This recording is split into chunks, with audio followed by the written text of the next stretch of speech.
as always, I want to say thank you guys so much for the continued support on my channel. A lot of nice messages sent to me on my email lately, so thank you so much. You know who you are. Thank you so much. It really means a lot. And yeah, something I haven't mentioned for a while is that I'm still doing the reading the scary stories sent in by you guys. So if you have a scary story, it doesn't even have to be paranormal, just something scary. You can send it to me on my email, which will be in the description, and I will read it on the next Sunday or the upcoming Sunday. I don't have enough stories right now to make a video out of it. I have a few, but that won't be longer than like 6 minutes, so I need a little bit more. So if you have a story that you want to share with us on this channel, then feel free to send me an email. Also, of course, you can stay anonymous. You can ask me to not mention who you are, and of course I won't do that then. But if you want me to mention your name or maybe something like that, then let me know and I will do that as well. So it's 100% safe, by the way. But yeah, today I had a very long day at work. I thought I was going to work less than I actually did, so I didn't sleep much last night. Stayed up a bit longer, played some video games, made some music, and I got to work. I went home on my break because I'm very close to from where I live, so on my break I can kind of go home. But I thought the break was actually me being done, so I went to sleep. And then I get a phone call. "Where are you? I need you here now." I was like, oh shit. And I thought they were really mad at me, but I was able to be polite enough for them to accept my apology. So thank fuck for that. But yeah, so it's been a bit of a long day, but I got through it, and this is how it is, man. Gotta get through those days. Like, I love what I'm talking about, like that's super tough, but it was a bit rough. I think I've been up 24 hours. I slept a bit before I recorded this video, but before that I had been up like 24 hours, so that's pretty rough. But yeah, let's get into the intro of this video so you can kind of understand what I'm going to talk about. So today, I've tried to go for something a bit more Christmas themed, which is only right because it's December and everything. And I love Christmas. Like, for me, Christmas gives me just joy, you know, that Christmas, like that childlike sense of joy during Christmas. I still have it, thankfully. I hope I never lose it. Yeah, something Christmas themed. This incident for which I'm about to tell you unfortunately happened in February, alright? I know, but it involves snow, so I feel like it kinda qualifies for this type of video, right? Like, it kinda does. So to make this even more cozy or whatever, I've decided to add some snow sounds or wind sounds. You can kind of imagine there's a snowstorm.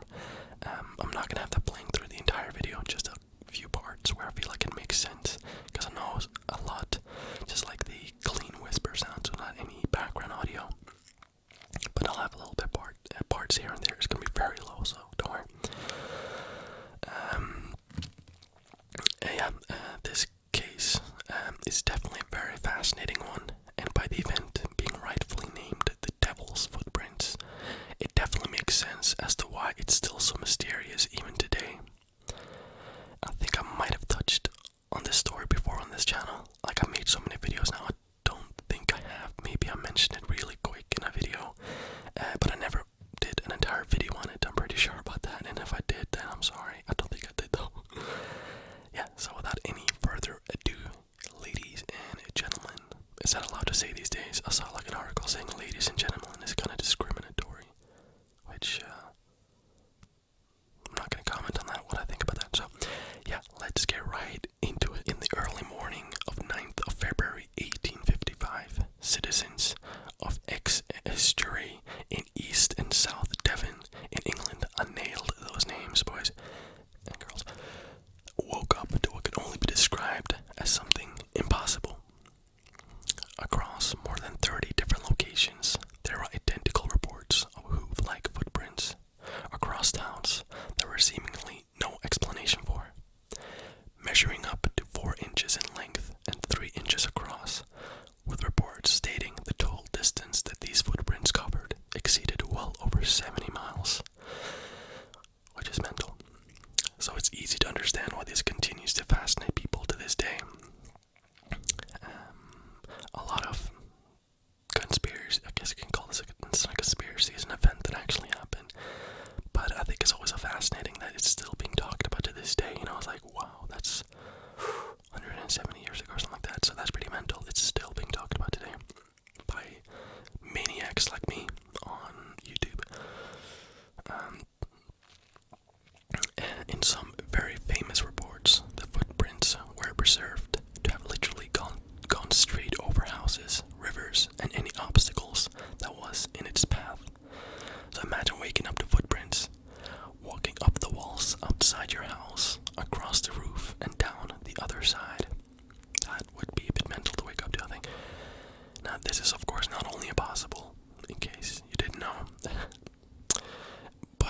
this was, as many suggests, a prank or a hoax, it would have been extremely time consuming and would have involved many people, which to me seems highly unlikely for this to have been an orchestrated event, which it would have to be, because it would need a ton of people.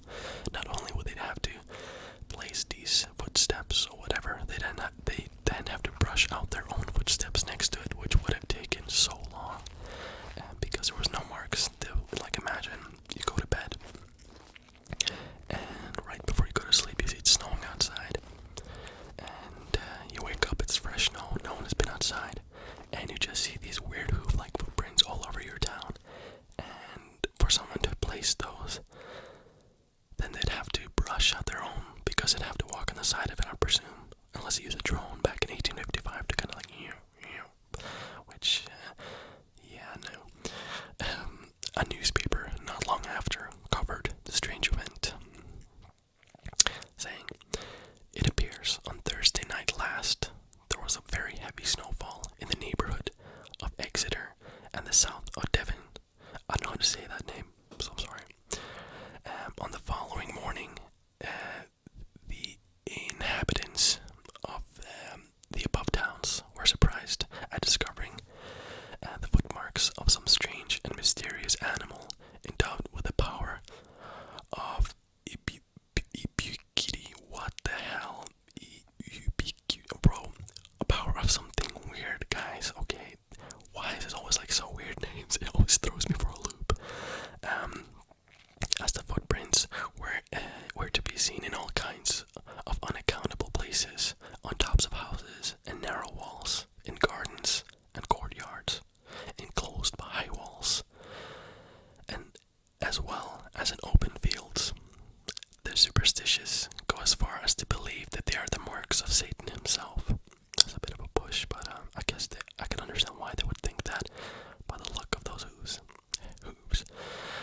And that great excitement had been produced among all classes may be judged from the fact that the subject has been discounted on from the pulp, bro. These quotes from 1855, why were they talking like this? Like, the morning after 19... Okay, that's just British, but you know what I mean, Jesus. I'm so well prepared. The impressions of the foot closely resembled to that of a donkey's shoe, and measured from 3.5 inches, and in some instances 4.5 inches across. Here and there it appeared as if cloven, but in the generality of the steps the shoe was continuous, and from the snow in the center remaining entire, merely showing the outer crest of the foot, it must have been concave. Now, don't worry if you didn't understand anything of that, because shake your hand, because I didn't either, but it must have been a very good description. Now, there's many theories for this. Do balloons, hopping mice, badgers, and even escaped kangaroos. When I first heard about that, I was like, escaped kangaroos in England, but there's a little explanation. Now, while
suggested was to explain the prints that seemingly went up walls, crossed the roof, and went down the other side.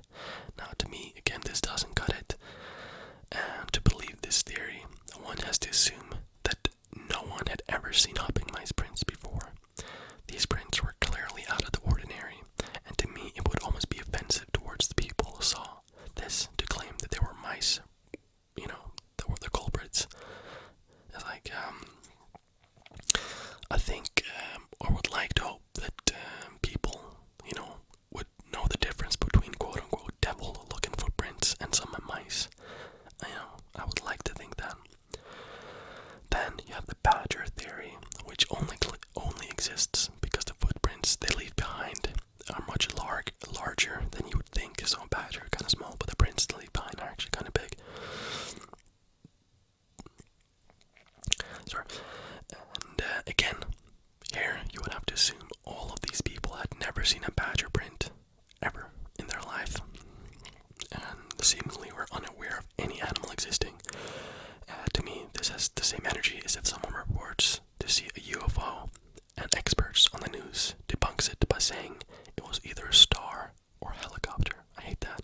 It's like a man saying or a woman saying, "Yeah, I saw it was disc shaped. It had a laser coming out of the bottom, and there's a fucking old ass asshole on TV. It sounds like a helicopter indeed, right?" Like, no, it does not, pimp. I hate that. People dismiss people just instantly, and they weren't even there. So I think witnesses should be taken a bit more seriously than that, and not to have, or have an assumed IQ lower than Harvey Weinstein.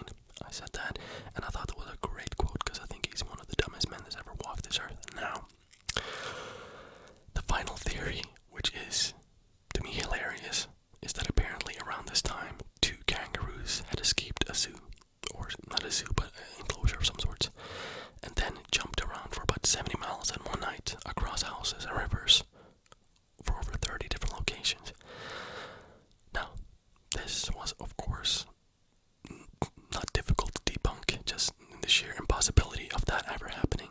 They could have escaped. I'm not saying that didn't happen, but to say they created all these prints were, of course, ridiculous. So eventually the man who claimed this later admitted it was a lie and said he made it up to calm down the locals, as they genuinely believed the devil himself was the one who made those footprints.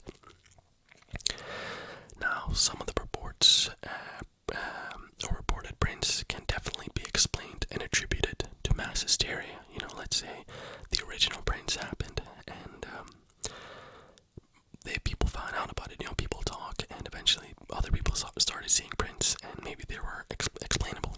But it does not explain the original prints, the ones that started it all. And to me, that's what's so mysterious about this. There's not really a good explanation for this at all. Why these steps seemingly went up walls of houses, and it doesn't make any sense. So, who knows what happened? England is a mysterious place.